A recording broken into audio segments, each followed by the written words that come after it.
Hello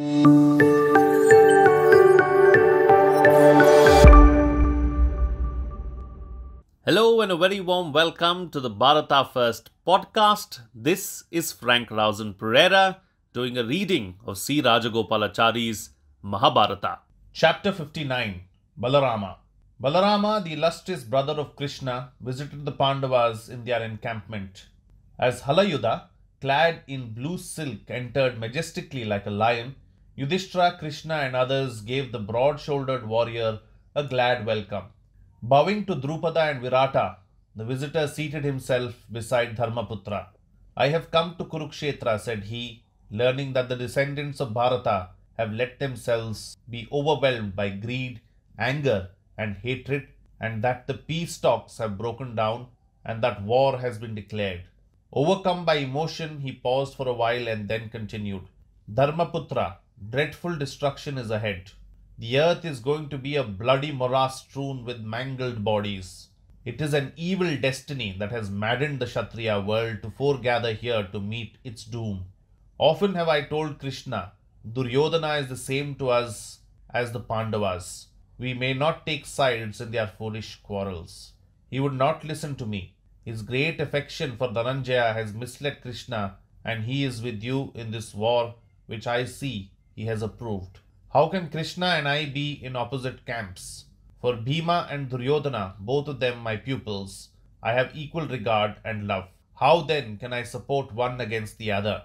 Nor can I bear to see the Kauravas destroyed. I will therefore have nothing to do with this war, this conflagration which will consume everything. This tragedy has made me lose all interest in the world, and so I shall wander among holy places." Having thus spoken against the calamitous war, Krishna's brother left the place, his heart laden with sorrow and his mind seeking consolation in God. This episode of Balarama's keeping out of the Mahabharata war is illustrative of the perplexing situations in which good and honest men often find themselves. Compelled to choose between two equally justifiable but contrary courses of action, the unhappy individual is caught on the horns of a dilemma. It is only honest men that find themselves in this predicament. The dishonest ones of the earth have no such problems, guided as they are solely by their own attachments and desires, that is, by self-interest. Not so the great men who have renounced all desire. Witness the great trials to which, in the Mahabharata, Bhishma, Vidura, Yudhishthira and Karna were put. We read in that epic how they solved their several difficulties. Their solutions did not conform to a single moral pattern, but reflected their several individualities. The conduct of each was a reaction of his personality and character to the impact of circumstances. Modern critics and expositors sometimes forget this underlying basic factor and seek to weigh all in the same scales, which is quite wrong. We may profit by the way in which, in the Ramayana, Dashratha, Kumbhakarna, Maricha, Bharata and Lakshmana reacted to the difficulties with which each of them was faced.